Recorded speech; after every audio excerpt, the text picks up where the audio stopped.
Hey, how's it going everyone? My name is True Underdog, and today we have ourselves a double breakdown. That's right, we're gonna break down Black Manta, then we're gonna break down Menat. Of course we're gonna start off with Black Manta because this is another realm channel more than anything else, right? We have Street Fighter, we have like 2 Guilty Gear videos. Anyway, I digress. The point is, this is another realm channel first. Alright, we got the MKX, we got the Injustice 1, we got the Injustice 2.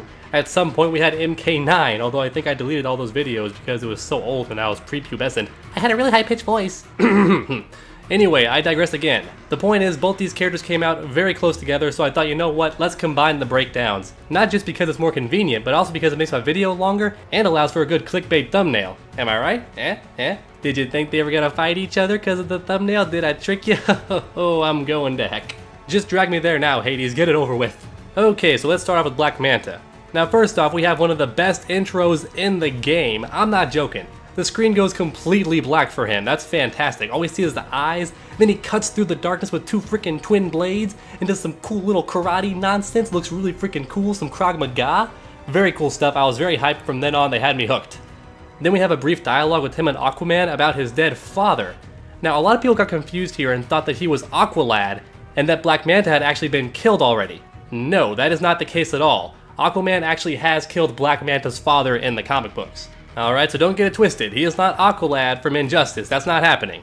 He's just good old-fashioned sociopathic Black Manta, who once had autism. No, I'm not joking about that. He once had autism, and then he got it again, and Aquaman actually cured his autism. Yes, you heard me correctly. Aquaman can actually cure autism. Let's see you do that, Superman. After the awesome intro dialogue, we saw his combat, and thankfully he is not a keep-away character like I assumed. Instead, he's an up-close, in-your-face brawler, which is awesome. He has some cool-looking moves, he looks fast, he has some hard knockdowns, all that good stuff. And his missiles actually aren't used for keep-away as I originally thought. Instead, they're used to start off combos from the air, and the meter burn version can actually extend combos for bigger damage. That's some really cool stuff. But if you think that's cool, that ain't nothing. This guy can fly like Ermac. That's right, he can be in the air for as long as he wants, off the ground, can avoid all your from the deep nonsense, all your black magic nonsense, any projectiles that don't go in the sky, he can avoid by flying. Not only that, but he can actually attack while he's up there and then keep flying afterwards. In fact, he can also fire missiles from the sky and then fall in time to continue the combo. Ain't that some crazy stuff, but the craziness does not end there. He can actually combo into his flight and then keep hitting you. This flight ability is nonsense. I really hope it's not a gear move. I hope he has it by default. And if he does, rest in peace, Blue Beetle. There's just no reason to play you anymore. The only reason to play Blue Beetle was that he could actually stay off the ground for a long period of time. So characters like Poison Ivy, they weren't a threat to him. He could just stay in the air. But now you can stay in the air even easier. You do a special move and you stay in the air indefinitely. I'm sorry, Blue Beetle. Rest in peace. Unless they give you a damage buff, rest in peace. Oh, and did I mention the Black Manta has one of the best throws in the game? Now, of course, that's just my opinion, but man, this throw looks awesome. Look at it. He breaks the back of their knee, smacks him in the back of the head, then he stabs them twice. This guy is brutal. That's a really cool looking throw, and it lasts for a long time, too.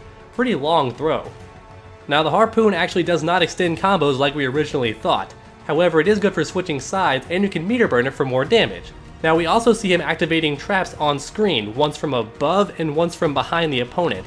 Now this could be a gear piece, but it could also be his trait, and I honestly think it might be the latter. This does seem like a trait style move, which if so will make him pretty good at setups and also good for mixing up the opponent. And would make me kind of right because I said he might be like a rushdown version of Cyborg, so I guess that would be nice if this was his trait because it would make me kind of right? Kind of like a discount fortune teller that hides behind the Dollar Tree? You know, a shady guy with a really crappy crystal ball that will tell your fortune for like 2 cents? Yeah, it's me, that's kind of what I do. And last but not least, we have his super, which has short range, but it looks really, really flashy. Although I'm not a huge fan of like the tunnel mode super, where like it just flies by all these lines and it gives the impression they're traveling, but really they're just staying in place for the animation. I understand they have to do it because the stages aren't big enough to have them get dragged through the whole thing. I get that, but it still looks kind of funny to me and can sometimes break the immersion of the game. However, I feel in Black Manta's case it actually works. And at the end we have one of the best outros in the game. Very similar to Doomsday's ending in Injustice 1. He basically lights the whole stage on fire and then walks away with his back to the camera. Well, that's rude. It's rude to have your back to the camera, Mr. Manta. What are you doing? Black Manta don't give a dang. He killed the cameraman. You think he cares? Straight up burned him. Alright, so that's it for the Black Manta breakdown. Let's move on to Menat. Let's move on to Menat. Sorry, her name is very weird. I think it's actually Manato, if I'm not mistaken. It is Egyptian, so it's pronounced a little bit differently than I'm doing it. I think it's Manato. Name pronunciation aside, she seems to be a very tough character to play, or at least more complex than we're used to in Street Fighter V. You see some of this girl's combos and they're just nuts. Tons of V-trigger extensions everywhere. It's gonna hurt your fingers if you're not used to playing fighting games. On top of having some crazy long combos, she's also very similar to Viola. Or Viola. Let's not tiptoe around it. She's very similar. Some people would argue plagiarism. Now by definition, that's not true. It's not plagiarism, she looks entirely different. If you don't count the story outfit, which kind of looks like Sadira had a baby with Viola. Come on, you look me in the eye and tell me it doesn't look that way. Actually, I was honestly going to do an entire breakdown of her trailer, but then I realized she comes out in 2 days, so I was like, nah, it ain't worth it. I gotta do a Black Manta review and a review of her, it just ain't gonna happen. I can't do a complete breakdown. However, I will include the breakdown of the trailer in the video description, so it's in a written format if you want to read it and see everything she can possibly do in the trailer. I even identify which moves are heavy attacks, which ones are light attacks, all that crazy stuff. Now, despite stealing nearly every one of Viola's moves, she's actually a disciple of Rose, which explains why she is so magic-based. She also borrows a lot of moves from Rose as well. For example, she has the Reflect ability, which can either absorb projectiles, send them back at the opponent, or even launch the opponent to extend combos. She also has Rose's Air Snatch, where she grabs the opponent out of the sky. However, I do think hers looks a lot cooler than Rose's. Menat's V skill could very well be to send her orb away and also call it back. I can't say for sure, however what I am certain of is her V reversal is a teleport that switches sides on the opponent. This is going to be fantastic for escaping the corner. Not to mention this teleport also puts her back at that mid-range, which she actually dominates very well. She has a lot of far-reaching normals that can anti-air the opponent from far away, not to mention far-reaching kick attacks that actually move her forward, and a slide that goes under projectiles. My god, this chick has so many ways to avoid projectiles, it gets me so excited. I can't stand it. All of my main characters in Street Fighter V have no answer for projectiles. So if I do in fact main this chick, I'll finally have a way around projectiles. I mean honestly, I don't even have to get around them, I can just send them back at you, I can reflect that stuff. It's also worth mentioning that Manato has a Dalsum spin. Like straight up, she just steals it from Dalsum. Looks really good, it's going to be a great instant combo starter to fake throws.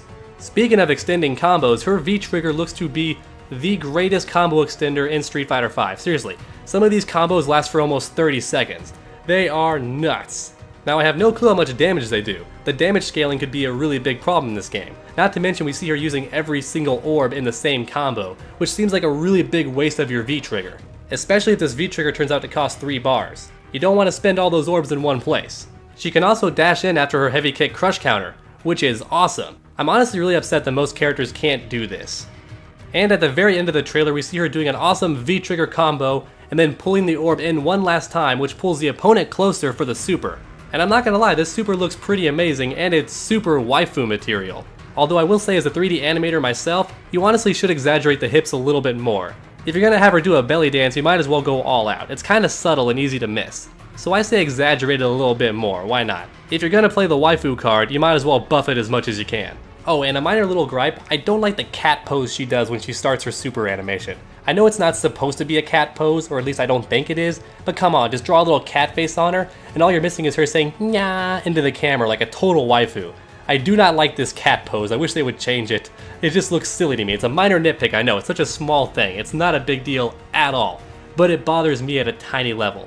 Anyway, that pretty much sums up Manato. She dominates the mid-range, she has a lot of moves from Viola and Rose's arsenal. She's very good at dealing with projectiles and going under them. She does not appear to have a projectile of her own, but she can throw the ball out to hit the opponent. Not to mention call it back to extend combos for big damage. She also has a crazy V-trigger which is great for extending combos, and in fact the orbs themselves will actually hit the opponent if they land on them. So basically it's great for offense and defense. Alright dogs, that is it for my double breakdown. I really hope you enjoyed. If you did, please leave a like down below, and while you're down there, go ahead and post a comment too. Tell me what you think. If you want to support the channel and look good while doing it, please check out my t-shirts. If you want to support the channel more directly, please check out my Patreon. And if you haven't already, please subscribe, because we have content on this channel every single week. It's never a dull moment on Underdog Gaming. So make sure to come back next time, and as always, stay underdogs!